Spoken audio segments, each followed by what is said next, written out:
ibadah sholat subuh berjamaah. Kemudian kita lanjutkan dengan duduk dalam satu majelis untuk mempelajari dan mengkaji sejarah perjalanan dari kehidupan baginda Rasulullah Sayyidina Muhammad sallallahu alaihi wasallam. Bapak-bapak kaum muslimin rahimakumullah, pagi ini kita akan melanjutkan kajian sirah nabawiyah. Di pertemuan kita sebelumnya, pembahasan kita sudah selesai di tahun ketiga Hijriah. Maka pagi ini kita akan mulai masuk ke tahun keempat Hijriah. Di tahun keempat Hijriah ini, qadima ala Rasulillah sallallahu alaihi wasallam rahtun min 'adal wal khar. Datang beberapa orang, ya, tidak disebutkan jumlah pastinya, apakah 7 atau 9 atau 10. Datang beberapa orang utusan dari satu kaum namanya Adal dan Al-Qarah. Jadi Adal sama Al-Qarah ini nama kaum. Ya, mungkin satu nama yang asing di telinga kita, ya, jarang atau mungkin tidak pernah kita dengar sebelumnya, dan nggak usah dihafal. Bapak nggak ingat nggak apa-apa, karena kita nyoba untuk mengingat-ingat, khawatirnya malah lupa yang lain, karena sulit untuk menghafalnya. Jadi datang beberapa utusan, beberapa orang utusan dari Adal dan Al-Qarah kepada Rasulullah Shallallahu Alaihi Wasallam. Setelah mereka ketemu dengan Rasulullah, faqalu, mereka berkata, ya Rasulullah, wahai Rasulullah, inna fina Islaman. Sesungguhnya agama Islam sudah ada di tengah-tengah kami. Artinya di daerah kami, suku kami itu sebagian sudah ada yang memeluk agama Islam. Tetapi semuanya masih awam karena mu'alaf, ya. Mereka baru mengenal Islam, baru masuk agama Islam. Semuanya masih awam. Fad'ath ma'ana nafaran min ashabika. Maka utuslah bersama kami beberapa sahabat atau beberapa orang dari sahabat-sahabatmu, yuftihunana fiddin, yang mana mereka bisa memahamkan kami tentang agama.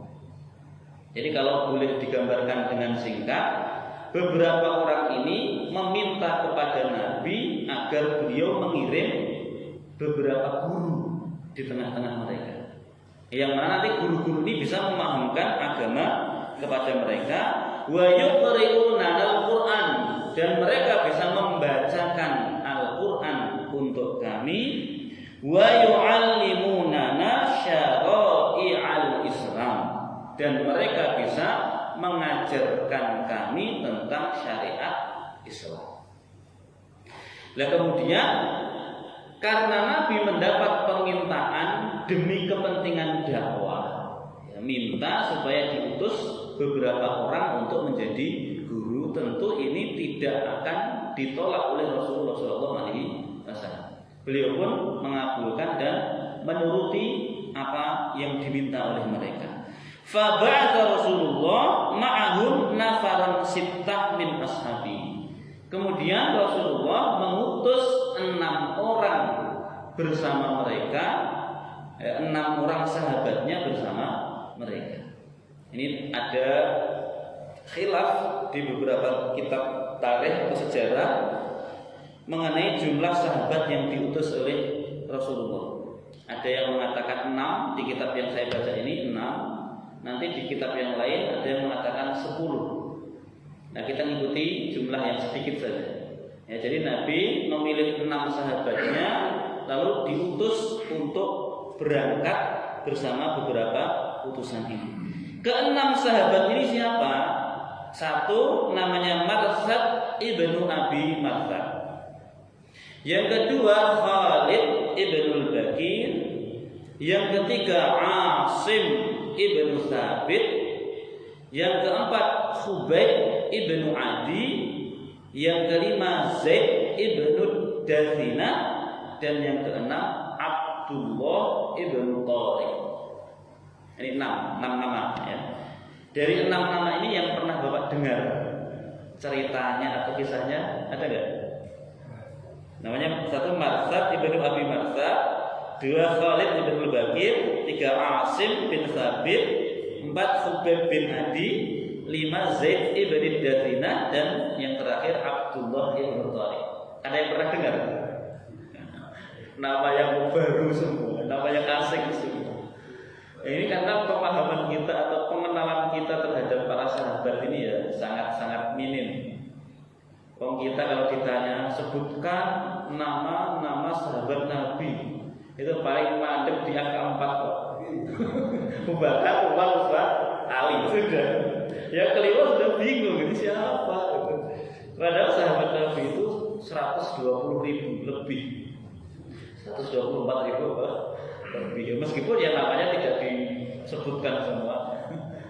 Dari 100.000 lebih kita hanya berhenti di angka 4. Abu Bakar, Umar, Utsman, Ali. Istri Nabi ya tahunya Khadijah sama Aisyah. Terus gitu lah. Nah dari 6 nama ini nanti ada 2 sahabat yang kisahnya itu sangat populer. Sangat populer bagi yang tahu, kalau nggak tahu ya nggak populer. Dan nanti dikisahkan di kitab ini juga 6 sahabat, dari 6 nama tadi yang kita sebutkan ada 2 sahabat yang luar biasa. Satu adalah Khubayb bin Adi, yang kedua adalah Asim bin Thabit. Nah, Bapak ingat 2 nama ini saja. Ya ingatnya kelamat-kelamat nggak apa-apa lah. Asim bin Thabit dan Khubayb bin Adi. Nah, nanti kisahnya bagaimana akan kita sampaikan. Fa kharaju ma'al qaum. Nah, akhirnya 6 sahabat ini berangkat bersama utusan tadi menuju Al-Adol sama Al-Qur. Falamma tatkala mereka sampai di satu tempat namanya Ar-Raji. Ar-Raji ini adalah sumber air milik satu kaum namanya Hudzail. Ya, jadi mereka sudah tiba di satu tempat namanya Ar-Raji. Ghadaru bihim, ternyata utusan ini berkhianat ke 6 sahabat ini tanpa mereka sadari. Tiba-tiba sudah dikepung oleh banyak orang dengan senjata lengkap. Nah, ternyata mereka dijebak. Beberapa orang yang datang pada Nabi tadi, mereka tidak sungguh-sungguh meminta kepada Rasul agar Rasul mengirim guru yang bisa mengajari mereka. Itu hanya taktik dan strategi beberapa orang jahat tadi, orang kafir tadi, untuk menjebak dan menangkap para sahabat Nabi. Nah, pertanyaannya begini, kenapa kok dari Adol dan Al-Qur tadi pengen menjebak dan menangkap para sahabat Nabi? Apa mereka punya dendam kepada Rasulullah dan kaum muslimin? Jawabannya tidak. Orang-orang yang mengepung para sahabat Nabi yang jumlahnya 6 ini, secara langsung mereka tidak punya urusan dengan kaum muslimin. Mereka tidak punya dendam, mereka tidak punya permusuhan. Meskipun mereka kafir, karena mereka nggak ada sangkut pautnya dengan peperangan-peperangan yang pernah terjadi. Lalu kenapa mereka ingin menjebak dan menangkap kaum muslimin? Karena mereka tergiur oleh hadiah yang dijanjikan orang-orang Quraisy bagi siapapun yang bisa menangkap dan menyerahkan sahabat Nabi kepada mereka. Jadi motivasi orang-orang ini karena apa? Karena duit, karena harta. Jadi bukan orang yang secara langsung punya dendam kepada kaum muslimin, bukan. Mereka tidak punya permusuhan dengan kaum muslimin. Mereka hanya menginginkan harta dari orang Quraisy kalau bisa menyerahkan para sahabat Nabi kepada Quraisy. Nah, maka ketika 6 sahabat ini digepung, musuh-musuhnya yang mengepung ini mereka ngomong, kami tidak akan membunuh kalian. Kami tidak akan membunuh kalian. Kami hanya ingin menangkap kalian, lalu menjual kalian kepada orang Quraisy untuk mendapatkan harta. Mereka jujur secara terus terang mengaku seperti itu. Kami nggak punya dendam pada kalian, nggak ada permusuhan dengan kalian, kami nggak ada. Semuanya kita nggak punya permusuhan apa. Kami hanya ingin menangkap kalian, lalu menjual kalian kepada orang-orang Quraisy untuk mendapatkan imbalan berupa harta. Lah, dalam keadaan dikepung oleh musuh-musuhnya, keenam sahabat ini kemudian tidak satu suara. Artinya mereka mengambil keputusan yang berbeda. Sebagian memilih untuk melawan, sebagian memilih untuk menyerahkan diri. Nah, yang melawan diceritakan 3 orang nanti plus 1. Ya, jadi anggap saja 4 orang. Ya. Dari 6 sahabat Nabi tadi yang ikut rombongan atau yang berangkat bersama Abdul dan Al-Qarah tadi, 4 orang memilih untuk melawan, meskipun nanti semuanya terbunuh mati syahid. Karena secara jumlah kalah telak. Dalam keadaan mereka juga tidak siap untuk berperang. Nah, yang 2 orang lebih rasional memilih untuk menyerah. Nah, ini tentu ikhtilaf di kalangan para sahabat dan semuanya benar, semuanya tidak ada yang dicela dan tidak ada yang disalahkan. Karena ini adalah ijtihad. Dalam kondisi seperti itu, ada yang memilih untuk melawan, mempertahankan kehormatan, mempertahankan diri sendiri. Ada yang memilih untuk menyerah. Nah, kalau Bapak ada bersama rombongan itu, kira-kira milih untuk melawan atau milih untuk menyerah? Bapak tiba-tiba dikepung, mau ditangkap dan dijual. Nah, Bapak kan punya opsi pilihan, 1 melawan, 2 menyerah. Bapak pilih melawan atau menyerah? Nah, kalau melawan mati, kalau menyerah mati juga tapi besok. Karena tadi semua sahabat 6 ini Pak, semuanya meninggal dunia syahid semua. Hanya waktu saja yang berbeda. Yang 4 orang langsung mati hari itu juga karena melawan tadi. Yang 2 orang mati juga tapi hari berikutnya. Ya, Bapak pilih mati sekarang atau besok? Mesti kita mesti pilih apa? Besok lah. Siapa tahu apakah keadaan berubah. Itu kan cara pandang kita. Nah, akhirnya 4 orang tadi, namanya tidak usah saya sebutkan. Salah satunya adalah Asim bin Sabit. Asim bin Sabit. Dari 4 orang ini melawan, kemudian semuanya terbunuh, meninggal dunia syahid. Orang-orang yang mengepung tadi dan membunuh 4 sahabat ini, awalnya mereka tidak tahu kalau dari 6 sahabat itu ada yang bernama Asim bin Sabit. Setelah mereka membunuh ke-4 orang itu, terus memeriksa dan memperhatikan jasad mereka, mereka baru sadar, mereka baru tahu kalau salah satu dari yang meninggal dunia itu bernama Asim bin Sabit. Dan tahukah Bapak bahwa Asim bin Sabit ini kepalanya dihargai sangat mahal oleh seorang perempuan Quraisy. Namanya siapa? Saya ingat dulu. Ini kalau saya ingat perempuan itu agak sulit ya. Nama perempuan itu agak sulit. Sebentar, saya ingat dulu. Namanya adalah Sulafah bintu Sa'ad.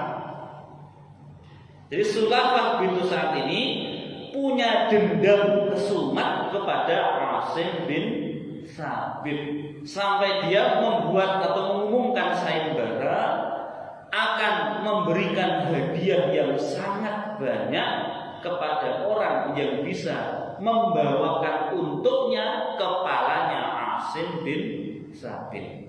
Lalu dia akan jadikan kepala itu, akan dikupas, diambil tengkoraknya, lalu tengkorak itu digunakan untuk minum-minum khamr, mabuk-mabukan. Ada wanita yang punya gagasan, punya ide yang kita para laki-laki aja nggak pernah memikirkan hal itu. Itu dahsyatnya perempuan. Jadi wanita itu kalau sudah marah itu terkadang bisa melakukan sesuatu yang di luar nalar. di luar. Apa yang kita bayangkan dibayangkan oleh para laki-laki itu wanita. Maka wanita itu tipu dayanya betul-betul apa? Luar biasa. Berhati-hatilah kalian oleh para bapak-bapak dari apa? Para wanita. Jangan sampai membuat mereka marah. Kalau mereka marah itu bisa melakukan hal-hal yang di luar nalar.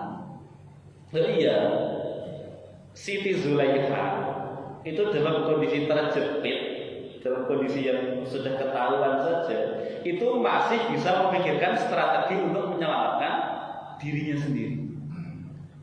Dia yang ingin mengajak Nabi Yusuf melakukan maksiat, ketahuan. Coba, normalnya orang itu kalau sudah ketahuan kan mesti panik, Pak. Panik terus bingung mau ngapa. Nah, tapi Siti Zulaikha enggak. Begitu ketahuan dia langsung ngatur strategi supaya Nabi Yusuf yang tertuduh.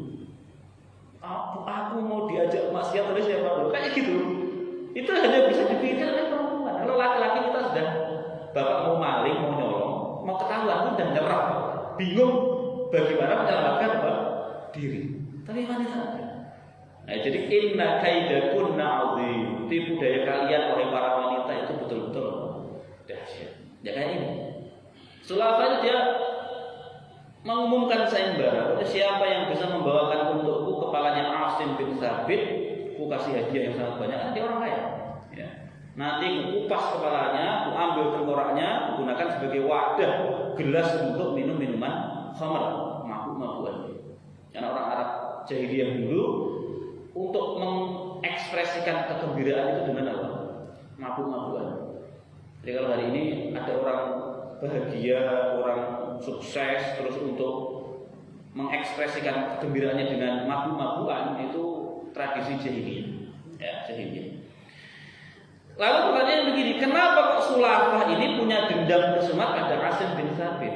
Nah, ini berkaitan dengan peristiwa di tahun sebelumnya, tahun ketiga Hijriah, saat peristiwa perang Uhud. Perang Uhud ini secara zahir memang kaum muslimin kalah. Zahirnya yang kelihatan orang kafir menang. Tetapi di balik kemenangan orang kafir ini menyisakan korban perang juga. Di antara mereka ada yang mati juga, sekitar 22 orang itu mati saat perang Uhud.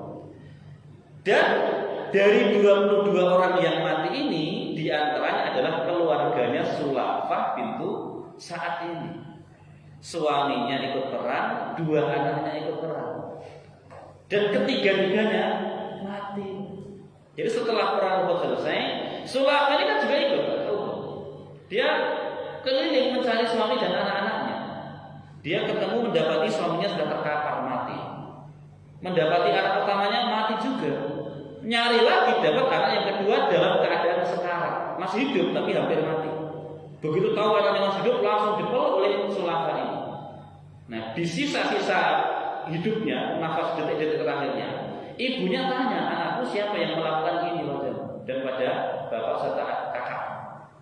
Nah, anaknya jawab, satu nama namanya Amir bin Sabit.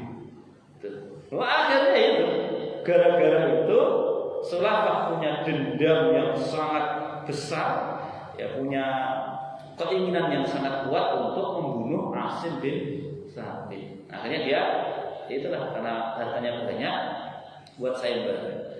Siapa yang bisa membawakan untukku kepalanya Asim bin Sabit dapat hadiah banyak, karena aku akan menggunakan kepalanya, batok kepalanya, tengkorak kepalanya sebagai wadah untuk mabuk. Nah, kembali pada kaum tadi, kaum yang membunuh 4 sahabat Nabi, dan di situ ada Asim bin Sabit. Setelah tahu bahwa salah satu dari 4 sahabat yang meninggal itu adalah Asim bin Sabit, mereka bermaksud untuk memenggal kepalanya. Ya, karena kepala yang mahal, kan? Memenggalnya. Begitu mereka mendekat mau memenggal kepalanya Asim bin Sabit, famana'at dabr. Tiba-tiba mereka dihalang-halangi oleh adabr. Adabr itu lebah. Tiba-tiba datang lebah dalam jumlah yang sangat banyak. Bayangkan saja di gunung bebatuan kayak gitu, lebah dari mana? Tiba-tiba datang lebah yang sangat banyak. Ini lebah yang diutus, dikirim oleh Allah Subhanahu wa taala, yang mengerubungi jasadnya Asim bin Thabit dan menghalangi orang-orang kafir tadi dari mendekat kepada jasadnya Asim bin Thabit. Akhirnya mereka putus asa, frustasi, ini gimana? Mau mendekat nggak bisa, memaksa diri mereka diserang oleh lebah-lebah. Akhirnya apa? Da'uhu hatta yamshi fayadhhab anhu fana'khudha. Udah, kata mereka gini, kita pulang dulu saja, biarkan saja. Kita tunggu sampai lebah-lebah itu pergi, hilang. Nanti baru kita kembali ke sini untuk mengambil kepalanya. Ya mereka udah nggak punya cara untuk mengusir lebah itu gimana? Ini udah saking banyaknya. Maksa juga mesti bentol-bentol, habis disengat oleh lebah. Akhirnya udah, biarkan saja dulu. Biarin sampai lebah-lebah itu pergi, kita pulang dulu. Nanti kita balik ke sini untuk mengambil kepalanya. Nah, tatkala mereka kembali, lebahnya juga pergi. Fa ba'atsallahu al-wadi fahtamala 'asiman fadhhabu. Allah kemudian menurunkan hujan yang sangat deras sampai terjadi banjir. Dan banjir ini kemudian menghanyutkan jasadnya Asim ke tempat yang dikehendaki oleh Allah Subhanahu wa taala. Jadi secara langsung Allah menggagalkan secara total apa yang diniatkan oleh orang-orang kafir tadi yang ingin memenggal kepalanya Asim. Secara zahir jasadnya Asim bin Thabit ini betul-betul dijaga oleh Allah supaya tidak disentuh oleh orang kafir. Dan itu sudah menjadi nazar dan doanya Asim bin Thabit kepada Allah Subhanahu wa taala. Jadi semasa hidup Asim ini bernazar dan berdoa kepada Allah. Beliau berharap, ya Allah, jangan sampai tubuhku ini disentuh oleh orang kafir setelah aku mati, dan jangan sampai aku menyentuh orang kafir.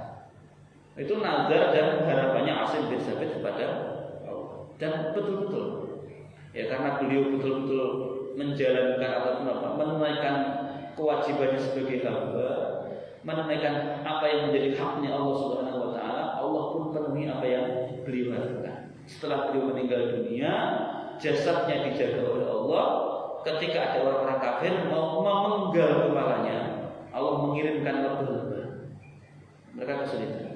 Begitu mereka mau pulang dulu, bermaksud nanti kembali untuk memenggal kepalanya, Allah kirimkan hujan yang sangat lebat sehingga sampai terjadi banjir. Padahal Arab itu namanya hujan jarang sekali.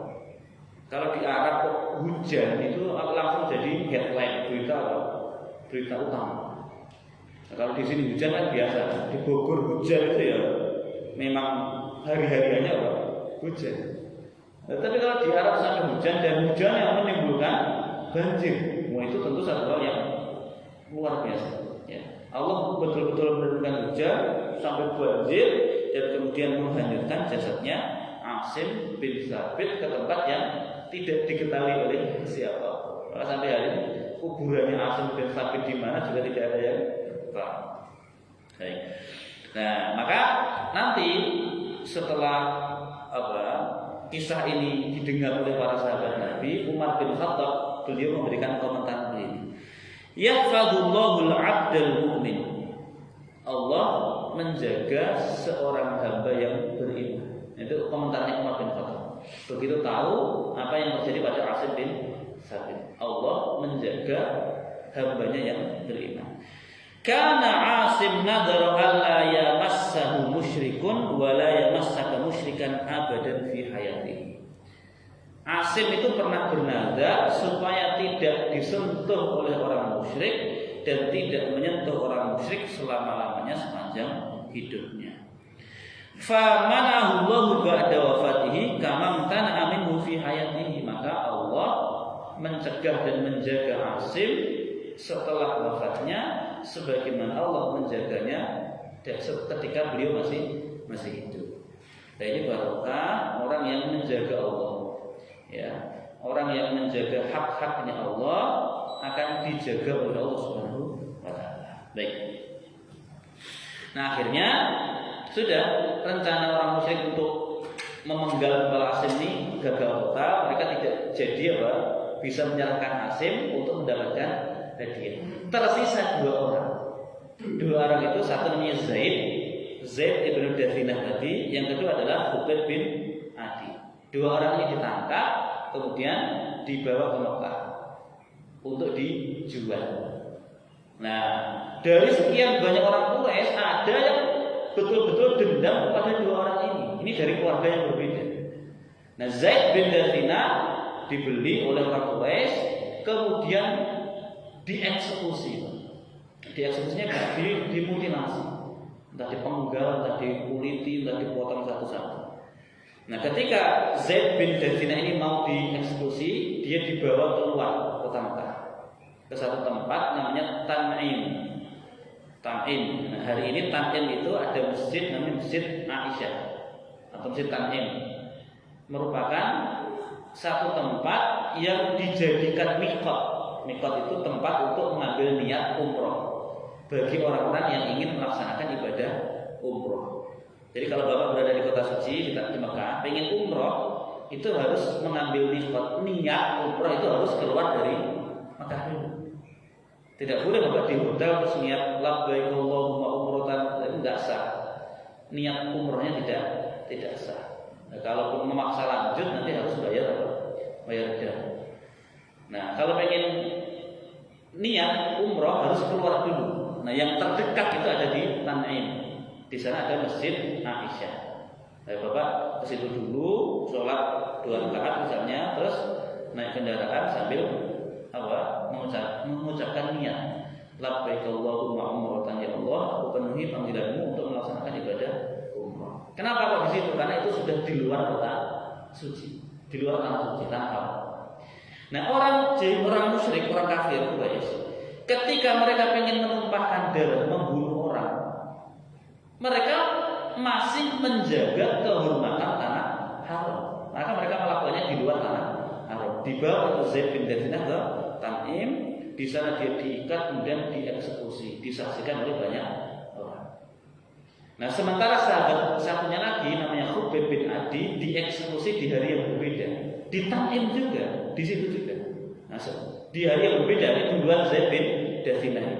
Nah, setelah tiba masa eksekusi Khubayb bin Adi, dia dibawa ke Tan'im, kemudian diikat siap-siap untuk dieksekusi. Nah, sebelum dieksekusi, Khubayb bin Adi ini punya permintaan, menyampaikan satu permintaan.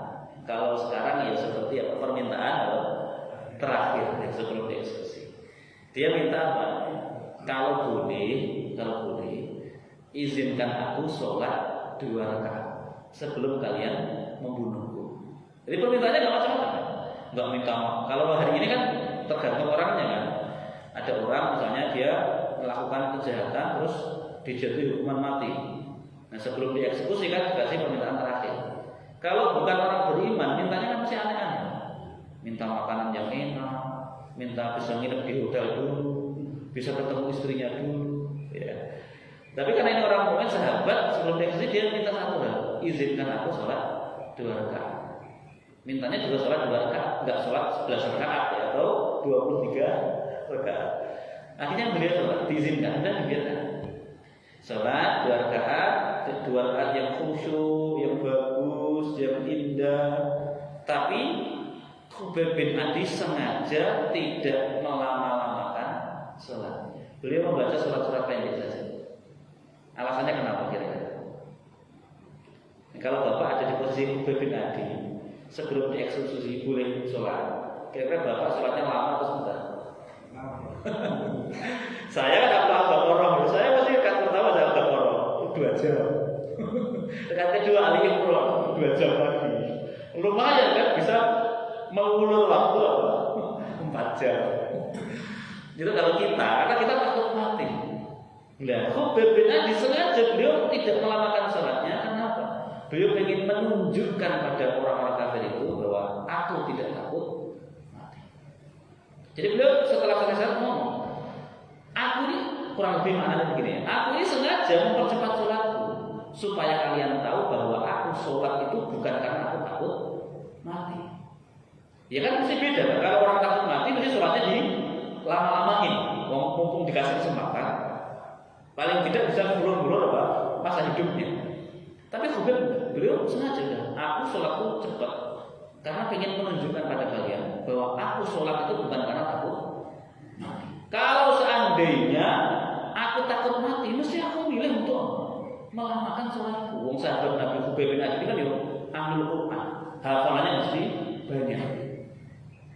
Tapi sengaja beliau tidak melamakan sholatnya untuk paling tidak itu ya menggertak mereka, membuat mereka berpikir bahwa yang ada di hadapan mereka ini adalah orang yang tidak takut mati. Jadi kalau mau dibunuh, membunuh orang yang tidak takut mati ini kan ya bukan satu keberhasilan. Musuh itu akan senang ketika yang dibunuh adalah orang yang takut mati. Mau dibunuh dia nangis dulu, mohon-mohon belas kasihan, itu kan musuh mesti gembira sekali kan, karena merasa menang. Tapi kalau yang dibunuh orang yang tidak takut mati, yang musuh tetap merasa kalah. Ini gimana sih mau dibunuh nggak ada takut? Akhirnya apa? Setelah selesai sholat kembali nikah, terus Khubayb bin Adi dieksekusi, dikuliti, tidak langsung dipenggal terus mati enggak. Jahatnya orang Quraisy dulu gitu. Dikuliti satu-satu, potong satu-satu tubuhnya sampai nanti akhirnya meninggal dunia. Nah, sebelum beliau meninggal dunia, beliau sempat mendongakkan pandangannya ke atas seraya berdoa kepada Allah dengan doa yang membuat ketakutan seluruh hadirin yang ada di sana. Dan setidaknya musuh itu gemeteran mendengar doanya Khubayb bin Adi. Beliau berdoa, Allahumma ahsihim adada waqtulhum badada wa la tughadir minhum ahada. Allahumma ya Allah, ahsihim adada, catat mereka semua, hitung jumlah mereka semua yang hadir di sini semua ya Allah. Waqtulhum badada, dan bunuh mereka semua ya Allah. Doa yang menakutkan kan. Wala tughadir minhum ahada, dan jangan biarkan ada satu pun yang engkau lepaskan ya Allah. Wah, ini kan doa yang sangat menakutkan. Dan ini doa Abu Sufyan. Abu Sufyan kan pimpinan orang Quraisy masa itu. Ya, Abu Sufyan, walaupun nanti di akhir pas Fathu Makkah, Abu Sufyan itu masuk agama Islam. Abu Sufyan masih kafir, mimpin rombongan itu atau hadir di sini. Mendengar doa itu hatinya sampai gemeteran. Sampai orang-orang tua yang membawa anak-anak mereka itu menyumbat telinga anak-anak mereka. Saking takutnya. Coba. Takut dari doa orang yang mau meninggal dunia. Allahumma ahsihim adada, ya Allah, hitung jumlah mereka semua. Waqtulhum badada, bunuh mereka semua, habisi mereka semua. Wala tughadir minhum ahada, dan jangan biarkan satu pun yang lolos. Kira-kira doa ini diijabah oleh Allah atau tidak? Dikabulkan oleh Allah atau tidak? Tidak. Nah, jadi doa yang seperti ini itu tidak akan dikabulkan oleh Allah. Doa yang sifatnya istiqsal, pemberantasan sampai akar-akarnya, itu tidak akan terjadi lagi untuk umat Nabi Muhammad SAW. Jadi kalau Bapak doa mengatakan, ya Allah, hancurkan seluruh orang kafir di muka bumi ini, misalnya, gitu ya, itu rasa-rasanya nggak akan diijabah oleh Allah. Sekarang maksudnya dalam waktu dekat itu nggak akan dikabulkan oleh Allah SWT, karena sifatnya apa? Istiqsal. Lain halnya kalau yang doa nabi-nabi terdahulu, Nabi Nuh atau Nabi Hud, Nabi Soleh, itu mesti selesai. Nabi Nuh, la tadar al-ardi minal kafirina apa? Ya Allah, jangan biarkan ada orang kafir di muka bumi. Langsung hujan buat langsung habis mereka diterjang oleh ombak, oleh banjir. Kan yang doa Nabi Nuh. Tapi kalau umat Nabi Muhammad, ada ustaz, ada kiai, ada ulama, doa ya Allah, hancurkan orang kafir di muka bumi ini. Nah, itu rasa-rasanya nggak akan terjadi lagi seperti apa Nabi Nuh. Begitu, kenapa? Ya tadi, karena azab yang sifatnya penghabisan itu sudah tidak lagi.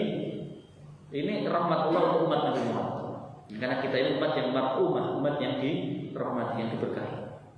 Maka tidak akan dibinasakan sampai seakar-akarnya.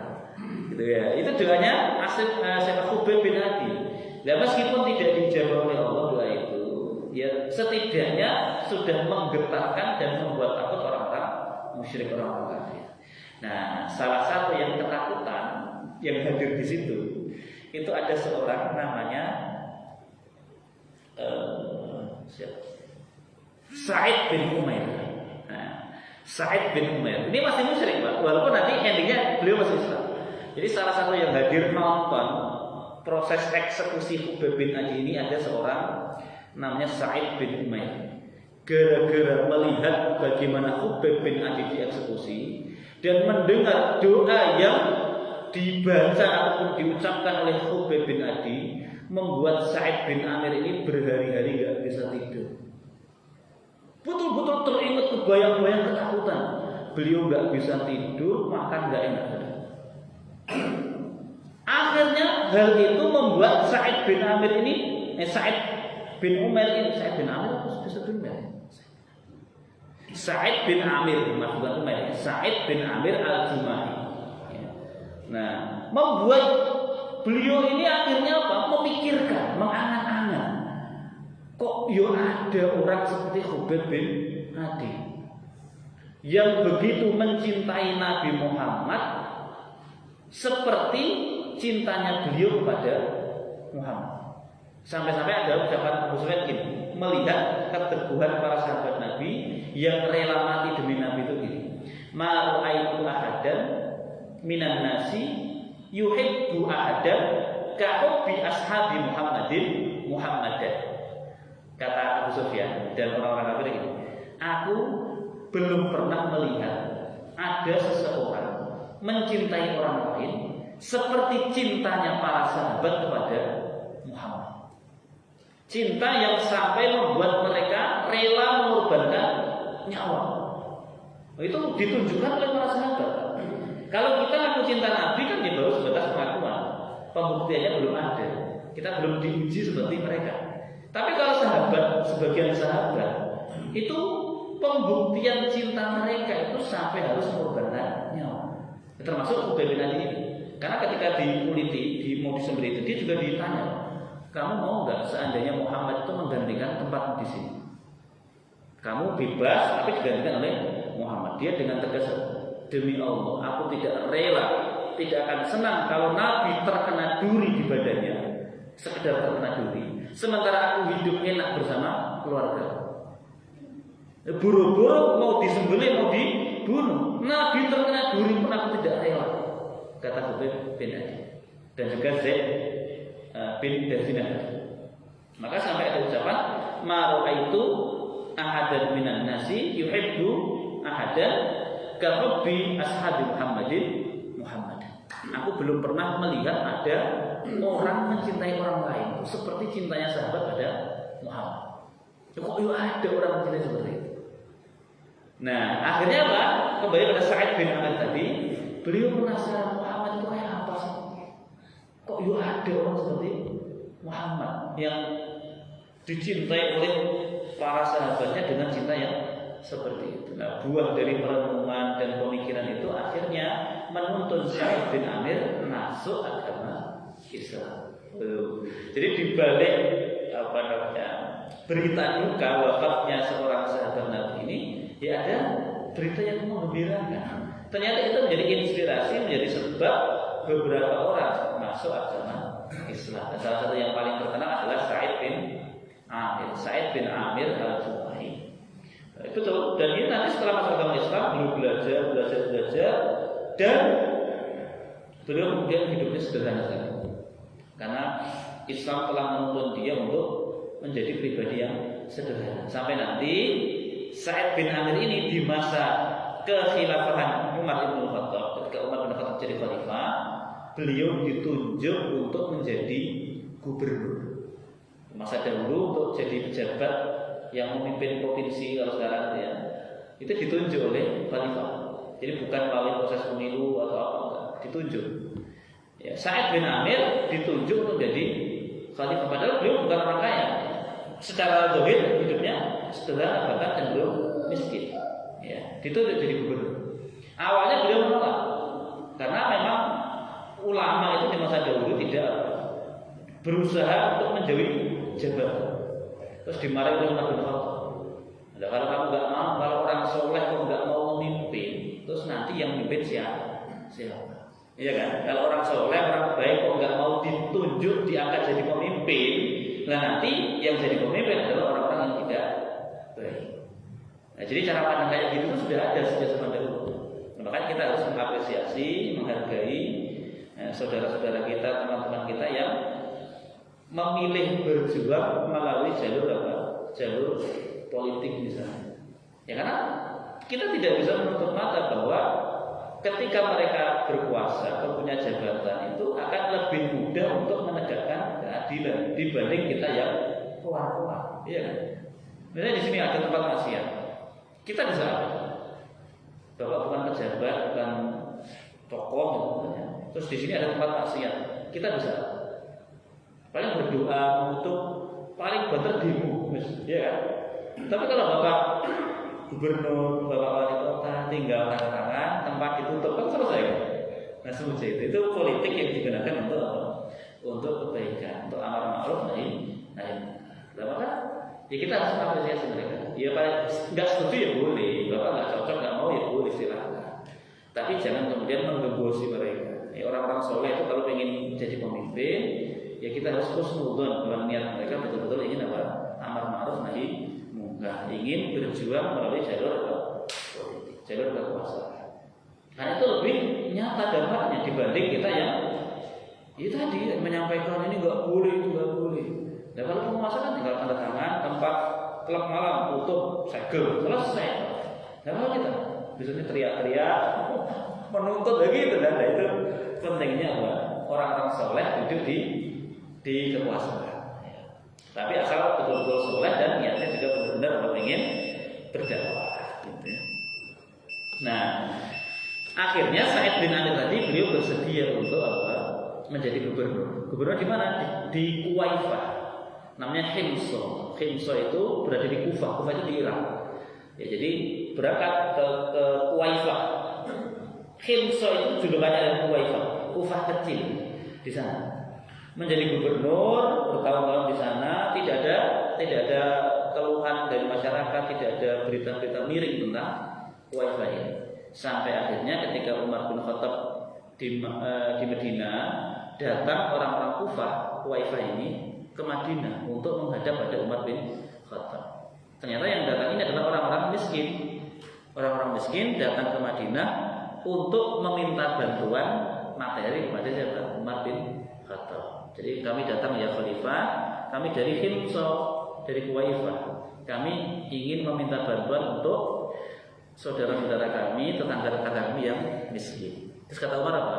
Uktubuli asma'a fuqaraikum. Sudah sana tulis nama orang-orang miskin, orang-orang fakir di daerah kalian. Ditulis 1, 2, 3, 4, 5. List datanya itu ditulis semua. Akhirnya diserahkan pada Umar bin Khattab. Diterima oleh Umar bin Khattab, terus dibaca. 1 fulan. Nama-nama yang barangkali tidak dikenal oleh Umar bin Khattab. Sampai akhirnya di nomor terakhir Umar bin Khattab membaca ada nama Sa'id bin Amir yang tertulis. Nah, begitu membaca Sa'id bin Amir, Umar bin Khattab kok rasa-rasanya kenal.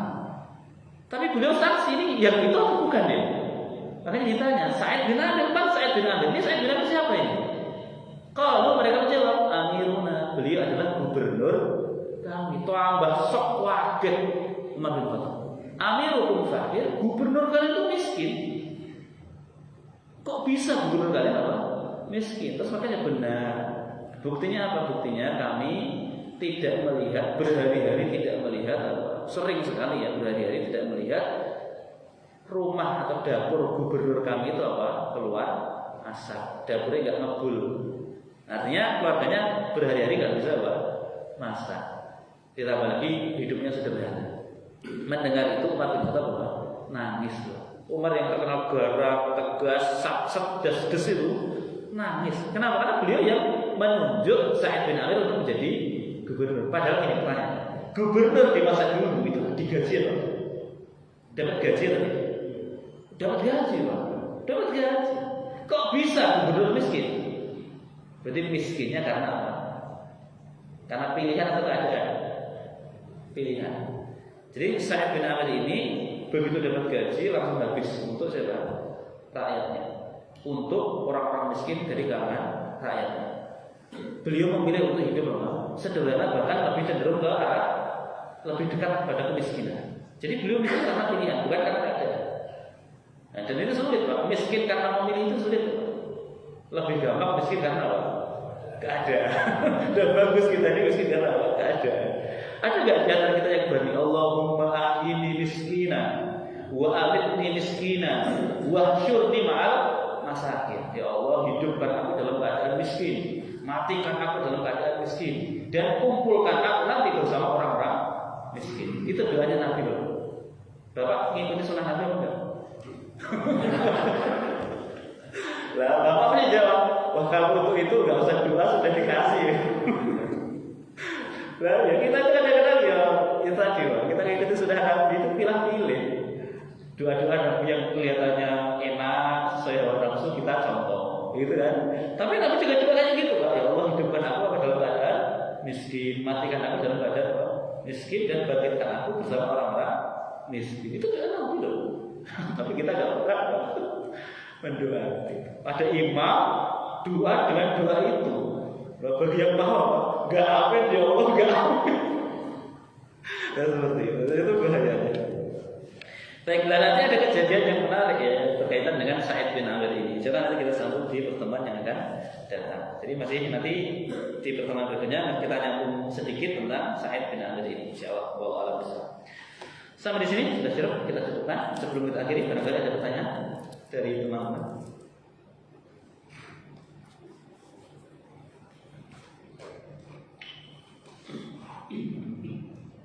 Tidak ada.